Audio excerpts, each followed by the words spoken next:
reconvene. Now on the speaker's list, we have Ms. Gladue.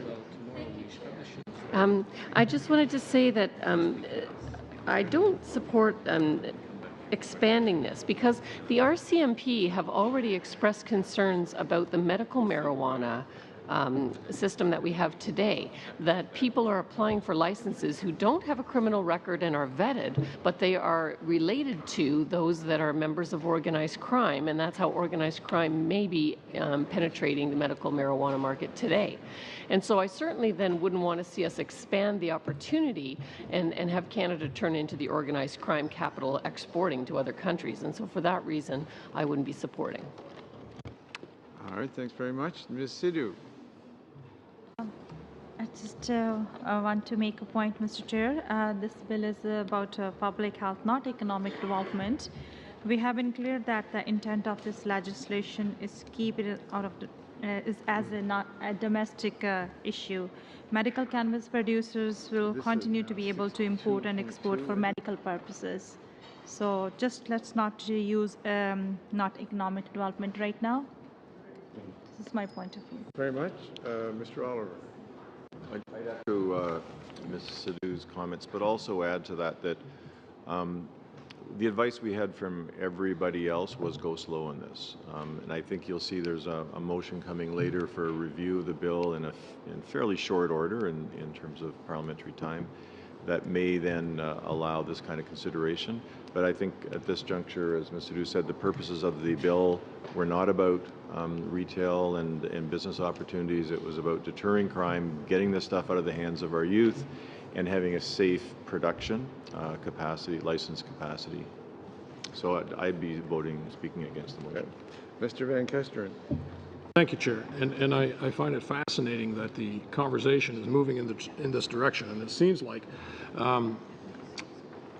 within the Liberal Party as well as the NDP that there's this opinion that there's this just amazing capacity for the government and for the economy to have this incredible opportunity of wealth. You know, the problem with us today is that we don't read our history books.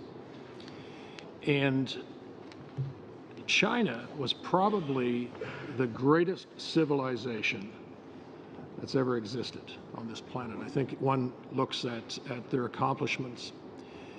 And yet, if you read what took place in the 1800s, it began in the 1700s with opium. Opium was introduced, same reasons.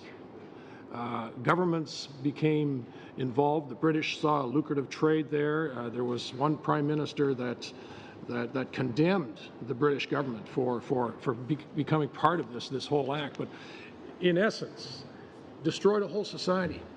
If you read your history books, you'll find that people began to lose their livelihoods. There were whole peoples. The family unit was completely destroyed. Crime and lawlessness increased. And this isn't just some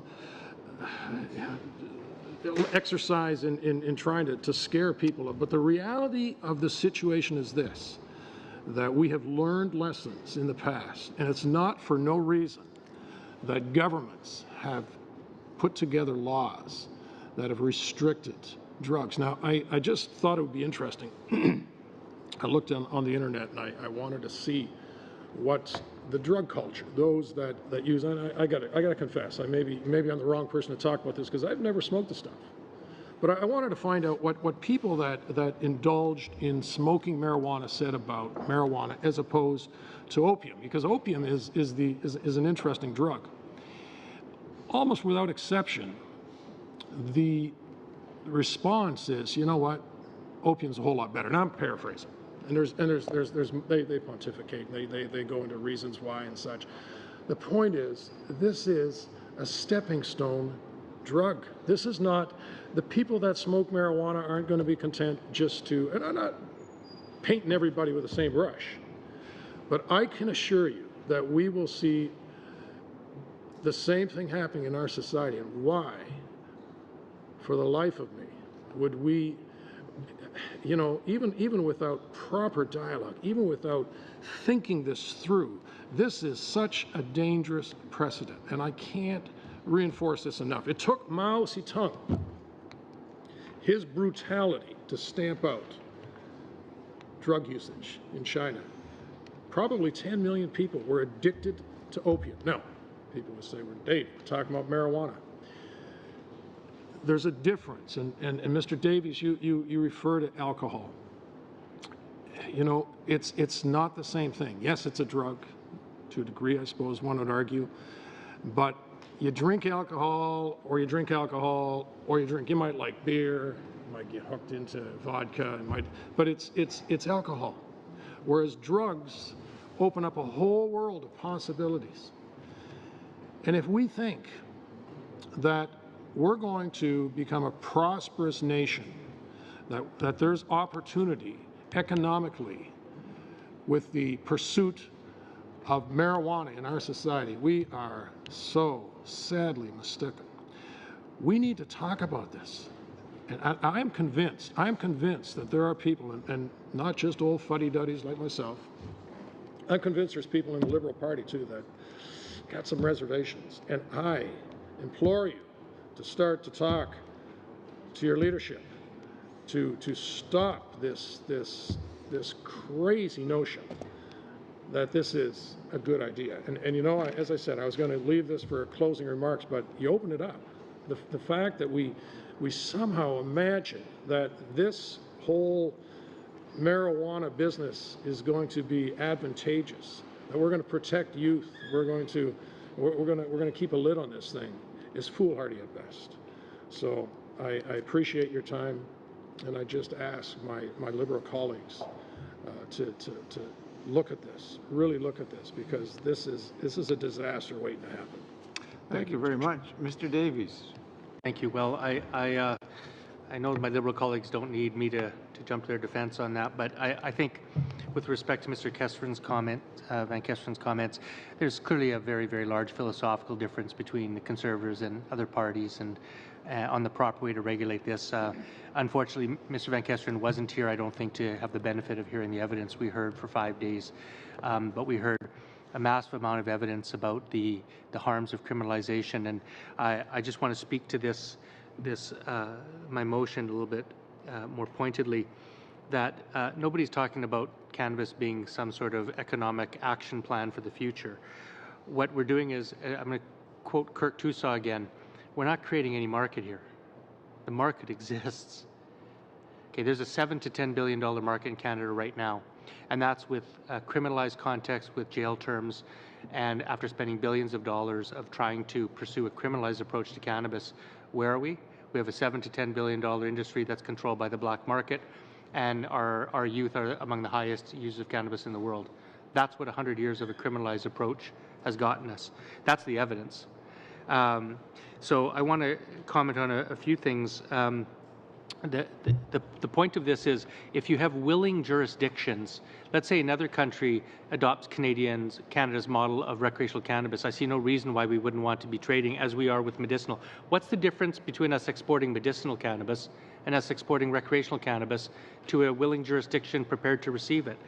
Now, I know the U.S. federally does not currently legalize marijuana, but right now there's 8 states that have legal cannabis in the U.S., 14 states have decriminalized, and another 30 have legalized medicinal cannabis. Even in the United States, perhaps in the developed world, perhaps the toughest jurisdiction on drugs, they are moving in that jurisdiction.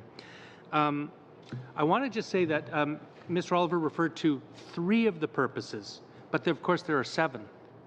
There's 7 purposes in this legislation, and one of them is to provide for the illicit production of cannabis to reduce illicit activities in relation to cannabis.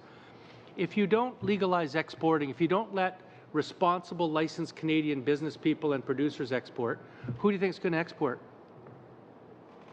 I'll tell you who's exporting now. Organized crime is exporting. I live in British Columbia, where the cannabis drug trade to the United States and other countries is controlled by the Hells Angels.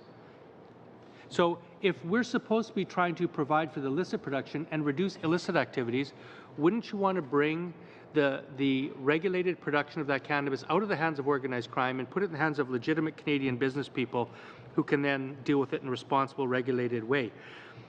By leaving exports in the hands of organized crime, we're hamstringing legitimate Canadian business people and producers who are going to start producing recreational cannabis just like they have been producing medicinal cannabis, and we're allowing them to export. And again, if medicinal cannabis is allowed, I fail to see what the difference is between recreational cannabis, if it's properly regulated, properly labeled, etc. I won't get into the philosophical position as to why I think this is a more productive and responsible way to regulate cannabis. Other than to say in the last election, more than 60% of Canadians voted for the Liberals or the NDP together. Both parties pursued very, very explicit policies of legalizing or decriminalizing cannabis. And I think there's a reference to referendum, and there's no greater referendum than a federal election, I don't think. And so I congratulate the government for pursuing this. I think the legislation is a good first step, and I think the legislation, it reads to me like an excellent first draft. And I do believe that we're rushing this a little bit too much, and I agree with my Conservative colleagues that we're going to see holes in this bill, and we're going to see unintended consequences for sure because of the rushing. But that's what we're trying to do here today as the NDP, is to try to do our best to improve this bill and propose amendments that we think are going to help it, and to allow the importation, exportation of recreational products between willing jurisdictions that have well-regulated recreational cannabis industries, just like the medicinal side, makes total sense to me. Thank you very much. Mr. Ayoub. Je pouvais pas m'empêcher de prendre quelques secondes. I can't help but take a few seconds to respond to my colleague, Mr. Van Kesteren. My colleague, Mr. Davis, summarized what I think on a number of these points. The philosophical aspect is diametrically opposed, and I would say that not all Conservatives feel that way. There's the opposite of what you are saying with respect to the Liberals, and that is part and parcel of the Liberal platform, part and parcel of the NDP platform. Mr. Davis, my colleague, said so. Even the Bloc Québécois felt that way, and Ms. May also. So 70% of Parliament felt that it was necessary to legalize marijuana. Much to the contrary, I would ask my colleague opposite to read the blues from the 5 last days of hearings and consultations and information. There's a great deal of information in the blues, and in what you say, unfortunately, there seems to be a lack of information on your part compared to what we've heard from people from all walks with respect to legalization, and it's interesting to read that information, to become informed and to go beyond the philosophy of we don't want to do it, we don't want to know it, the apocalypse is at our doorstep because we'll be legalizing marijuana. That is politics of fear, of trying to hide from things. There is a market at this time. This is a reality, and it isn't by doing nothing, which is what you are suggesting.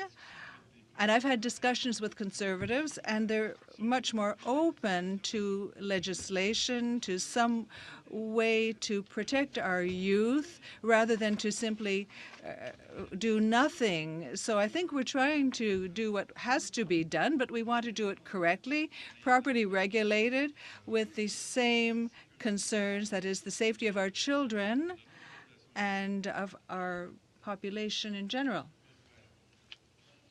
Well, you know, I listened to the comments from Mr. Ayoub, and honestly, you know, the 88% of Canadians that don't use cannabis, you know, have to be taken into consideration. But even saying that, the people that voted for NDP and Liberal really wanted that adults should be able to smoke marijuana without a criminal charge, and that is not what they received in this bill. This bill is full of criminality. It's full of things that will not keep drugs out of the hands of children, will not prevent organized crime, so that part is laughable. I also, you know, am astounded when I hear Mr. Oliver say, we heard consistently that we need to go slow, we need to go slow, and then they're rushing it and rushing the legislation, sticking with an arbitrary date when the police and the municipalities and the provinces have clearly said they're not going to be ready.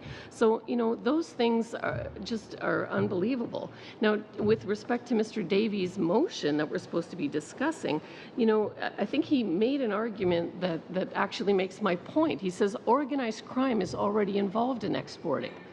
Yes, they are. And I don't think we want to make that bigger. I think we're naive if we think that Kathleen Wynne's LCBO model, where she's going to have the stores open like they are now, is going to deliver the same kind of service that our chair has testified his son can get him delivery right to his door any hour of the day or night. So I don't think we want to open up the market anymore for organized crime to get a bigger foothold, not only here in Canada, but in other countries. And so for that reason, I do oppose the amendment. Dr. Elson. In regards to, I mean, this is getting a little off topic, but I'd like to respond to a couple of the comments. Ms. Gladieux says that 88% people don't use cannabis, Canadians don't use cannabis. That's 88% in the last year. 45.5% of Canadians have used it at some time in their lifetime. So to say this doesn't affect, this only affects 12% of Canadians is incorrect. And in regards to Mr. Van Kestren's comments, I'll just very quickly say two things. First of all, there was an oblique reference to marijuana, I believe, not this word was used, but indicating that this would be a gateway drug to harder things. And this is from my previous career, but the definitive textbooks in toxicology, and these are the ones used for fellowship training in toxicology, Ellen Horn's medical toxicology, Goldfrank's toxicological emergencies, both are clear from extensive review of the literature. The gateway effect of marijuana does not exist. It has never been scientifically validated. It is an assumption that no evidence has ever actually validated. And my last comment on this is that if we're going to talk history, we don't have to go as far back as China with opium. We have to go back a mere century to the United States and the law and order catastrophe that was alcohol prohibition. Okay, thanks very much. Mr. Davies, if we could just tighten it up a little bit. Sure, Mr. Chair, just a couple of points. Mr. Van Kestren had difficulty referring to alcohol as a drug. I think if you talk to most Canadians, and in fact most health experts, they'll tell you that alcohol is most certainly a drug. I think it's a question of nomenclature. I mean, you know, but I think that alcohol fulfills all of those criteria. Second, when speaking to this motion, the one is to whether we should allow importing and exporting of recreational cannabis between jurisdictions that want to receive it. I think, and Ms. Gladieux picked up my point, but I'm not sure I agree with her conclusion. I don't think most Canadians would agree that we should leave that in the hands of organized crimes. I think that most Canadians would say that we should bring that within the realm of legitimate regulated business where we regulate and tax it. If we're going to be importing and exporting cannabis, doesn't it make a lot more sense to have that done in quality controlled, tightly regulated manner so the products are safe and properly labeled and they're done by responsible businesses and governments get revenue? We know that it's $7 to $10 billion in Canada. The international amount of money involved in cannabis is many factors of that. So, on your motion. Yeah, so I would just urge my colleagues to let's amend this and allow recreational producers in Canada, the illicit responsible business people, to be able to tap into external markets as those develop. Ms. Gladu, on the motion. Yes, on the motion, the other thing preventing us from doing what Mr. Davies has said are the 3 treaties that we are signatory to with the UN that do restrict the shipping of any marijuana that is not medical. That's all I have to say. Much. Okay, seeing no further speakers on the list, I want to bring 62-2 to a vote. Mr. Davies' motion. Have a recorded vote, Mr. Yes, Chair. surely. So all in favor of Mr. Davies' amendment 62-2? All in favor? I'll record it, sorry. Monsieur Ayoub, Mr. Yolson, Mr. McKinnon, Mr. Oliver, Ms. Sidhu, Ms. Gladu, Mr. Van Kesteren, Mr. Weber, Mr. Davies. Yes pour 1, nays contre 8, 8. Okay, 62 is declared defeated.